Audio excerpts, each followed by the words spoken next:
No a teraz horúca aktualita. Policajtom z úradu boja proti organizovanej kriminalite sa len pred pár hodinami priamo v centre Popradu podarilo zadržať dvoch mladíkov, ktorí sa pokúšali predať veľké množstvo heroínu. V aute sa viezli so svojimi priateľkami a policajti ich chytili priamo pred najväčším nákupným centrom.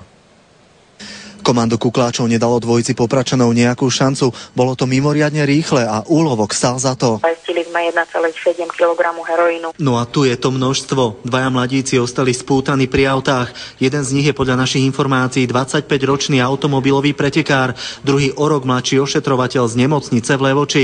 Polícia to len na teraz nepotvrdila. Nakoľko momentálne prebiehajú prvotné úkony, nemôžeme zatiaľ poskytnúť viac informácií. Zadržaný heroín je podľa našich informácií mimoriadnej kvality, no za akých okolností sa ho Popračania snažili predať, zatiaľ polícia prezradiť nechce.